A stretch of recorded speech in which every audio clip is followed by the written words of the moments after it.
everyone, and welcome to the Dear Herbalist podcast. My name is Justaria. If you are new here, you are most certainly welcome. If you are a returning listener, as always, thank you all for your continued support. This month of May, I decided to turn it into a reflection month. I decided to get into the mind of an herbalist and really dive deep in those moments where we are trying to reflect on a variety of different things. The issues that we're seeing in the field, maybe some issues we're dealing with ourselves, but I think it's a good time to have some reflection. So the podcasts and the posts and things like that you're going to hear over the month of May are going to kind of circle around that premise. So please stay tuned. Please go over to my website if you need any additional information. There's a lot of stuff to learn on there. Remedies. It's just a wealth of knowledge at www.thedemystifiedherbalist.com. So I wanted to plug that in there really quick before I get started. So in tonight's podcast, we are going to talk about when the body does not follow the pattern anymore. Now, as herbalists, as well as pattern thinkers, because I always said that we look at the patterns, okay? We're not just herbalists that, look at diagnosis or, follow that traditional allopathic medicine, as they say, way of going. No, we are pattern seekers. And the patterns that we look at help us to better understand the issues or the imbalances that are in the body. So one of the things that I feel like we reflect on, or I know I've reflected on before, is what happened when the body doesn't follow the pattern anymore. We felt like maybe we've, thought it through. We felt like we've had all the information. The client or even yourself or your family member was following, everything was good, but then something happens. And so I've been thinking about this a lot lately. I really felt like this was a good thing to talk about. And often I don't hear it being discussed enough in herbal spaces. So what happens when the body stops following the patterns we were trained to recognize so clearly? Not because these patterns disappear completely, but because they stop presenting in clean and predictable ways. And I think many practitioners quietly experience this moment, where you look at this case and you're thinking, oh, this should fit. Everything's good. The symptoms are close enough. The history points to a familiar direction. The formula technically makes sense, right? But something doesn't fully settle into place. And what's interesting is that in this moment, this can create two very different reactions. One reaction is a sense of urgency. Another reaction is curiosity. And I want to talk about why I think curiosity is becoming increasingly important in modern herbal practice in tonight's podcast. When we first learn formulation, patterns are definitely helpful. They help us to organize the chaos that is in front of us. They also help us recognize relationships between heat and cold, dampness or stagnation, deficiency, excess. Patterns give us structure. And honestly, in the beginning, structure is definitely necessary because otherwise every case feels infinite. So you need that architecture, as I like to call it. But over time, something starts happening. You begin realizing that real bodies do not always read like textbook examples. So what that looks like is that you may see people carrying mixed signals, layered compensations, shifting presentations, or even contradictory responses. And suddenly, pattern recognition becomes less about matching the symptoms and more about interpreting movement. And that's a very different skill that herbalists need to have. I think one of the biggest transitions in practice happens when we stop asking, what category is this? And start asking, what is the body actually doing? Because sometimes the body is technically showing heat, but the mechanism underneath behaves like a collapse. Or sometimes, someone may experience deficiencies, right? But react strongly to tonics. Sometimes a formula is correct according to the theory, yet the body responds as if the timing, the sequence, or the intensity was wrong all along. And these moments are important, not because they mean we've failed, but because they reveal the limits of rigid interpretation. One thing I've been noticing lately is that classic patterns are becoming harder to isolate cleanly. They're not impossible, but they're just less isolated. So people are arriving with years of layered adaptation, chronic stress, disrupted sleep cycles, stimulant dependence, inflammatory load, irregular eating, overexposure to information, emotional dysregulation, strong and long medication history, environmental burden. And the body is compensating constantly and consistently. And with that compensation, changes the person's presentation. So what we see on the surface may not actually represent the primary driver anymore. And I think that's where many practitioners begin to feel uncertain, because the body may still resemble a pattern while behaving differently underneath. And this is where observation becomes more important than memorization. And I don't mean observation in a little mystical sense, okay? I mean response patterns, timing, reactivity, pacing, adaptation, inconsistency, threshold behavior. These things, because sometimes the most important information in a case is not the symptom itself. It's when does it appear? What interrupts it? How quickly it changes? What worsens it unexpectedly? What particularly helps? What creates an overreaction? Because these details tell you how the system is organizing itself. And that organization matters more than any symptom list alone. And I think many herbalists eventually reach a point where certainty becomes less satisfying. Not because knowledge disappears, but because deeper observation introduces a complexity that they may not have known before. And they begin to realize the more accurately you observe, the less aggressively you categorize. And honestly, I think that can feel uncomfortable at first because certainty feels efficient. Curiosity feels slower. Curiosity requires staying present longer. It asks us to tolerate incomplete understanding. And honestly, that's difficult in systems that, reward fast answers. That's why some people are like, you know what? Forget an herbalist. Y'all take too long. The herbs take too long. I'm going to go over here to Dr. Kevorkian. No, I don't want to use his name. But I'm going over here to Dr. So-and-so because he can give me the fast reward. Doesn't mean it works. Right? But in those systems, they reward fast answers. So it's not always a good thing, right? But I've started wondering if some of these cases are not asking for an immediate interpretation at all. Maybe they're asking for prolonged observation.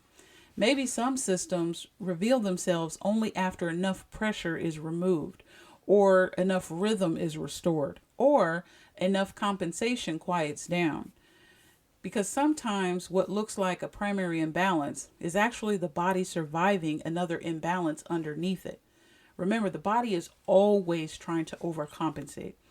And if we intervene too quickly based on the pattern that we see on the surface, we may accidentally reinforce the adaptation instead of supporting resolution. I'll say that again. If we intervene too quickly based on the surface of the pattern that we see, or the surface pattern we see, we may accidentally reinforce the adaptation instead of supporting the resolution. And this right here changes how you formulate, or how you should be formulating as an herbalist. This is also why I've become increasingly interested in sequence. Not just what herb, but when, how much, in what order, at what stage of adaptation. Because two people may technically share the same pattern, yet they require completely different entry points. One body may tolerate movement immediately. Another may need stabilization first. One system may need drainage. Another may collapse under too much dispersal at once. And those distinctions often don't appear in a simplified pattern language. They appear through careful observation over time. So I think one of the most important skills that we as herbalists can develop as practitioners is the ability to notice mismatch without rushing to erase it. Because again, our minds have to be trained to be more curious, to be more patient, and not to just dive in, and also not let other people cause or force you to dive in. Like, hey, I need this answer right now. What can I do for this? What can I do for this? What can I do for this? All right. It causes us to slow down and really analyze. And it's actually kind of fun when you think about it.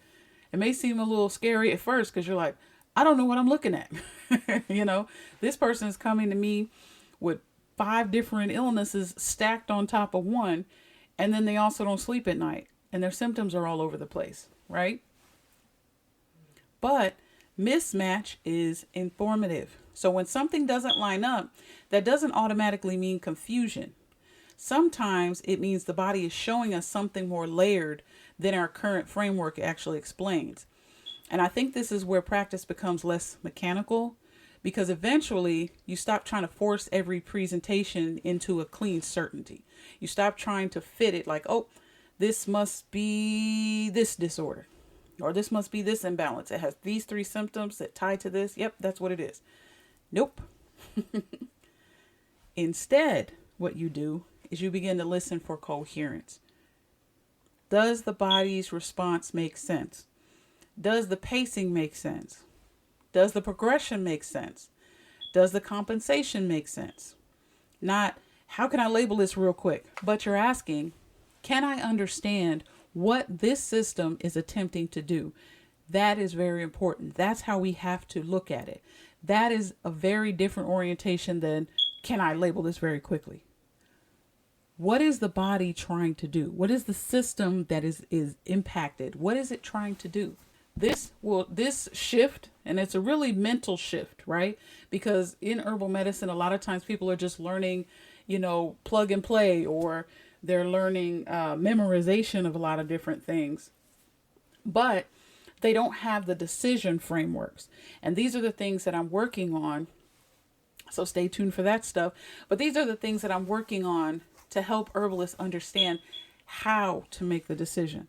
It don't matter what's sitting in front of you. You have a solid framework to be able to help you walk through the decisions that you need to make in order to properly assess the situation that's in front of you, no matter how complex it is. So this paradigm, this shift changes the way you think, changes the way even you may act as an herbalist. You become slower, not indecisive, but you're more perceptive.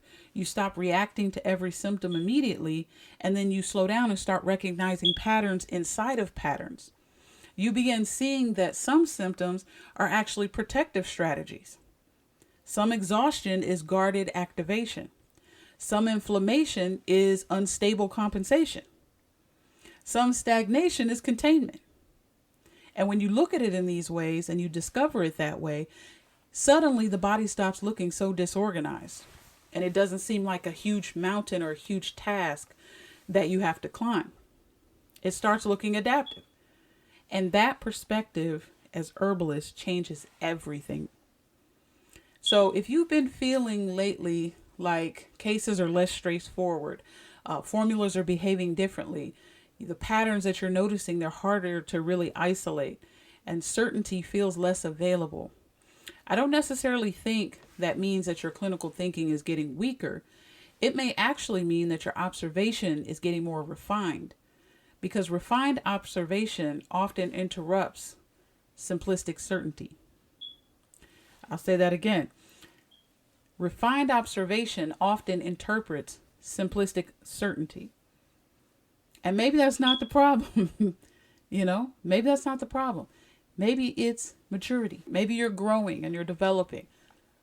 And I think there is a point in practice where the goal quietly changes. At first, your goal is identify the pattern correctly. But later, the goal becomes perceive the system accurately. And those aren't the same thing. I think herbalism becomes much more alive when we allow ourselves to remain curious long enough to notice the difference. So that requires patience. Patience with ourselves, patience with our clients, patience with our families, patience. So lately, instead of asking, what pattern is this? What is it adapting around? What happens if pressure decreases? What happens if rhythm returns? What disappears first? What remains underneath?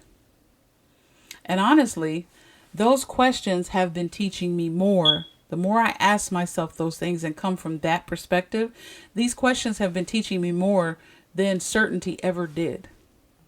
So I want to encourage you to be a pattern seeker. Be patient. Okay? Be patient. And be patient with yourself and be easy on yourself. Because this journey of herbal medicine, like I always tell people, it's a growth journey. You don't ever just arrive there and, hey, here I am. It's not going to take you, 100 years to get to the mountaintop. But it's not a journey that you want to rush. You're going to continue to learn. You're going to continue to grow. And I'm going to be right here every step of the way. So thank you so much for listening tonight. And if this resonates with you, where you are in practice right now, I hope it reminds you that uncertainty is not always a sign of lack. Sometimes it's a sign that perception is becoming more precise.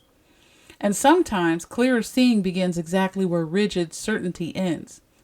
So until next time, family, if you like what you heard, like, share, and subscribe.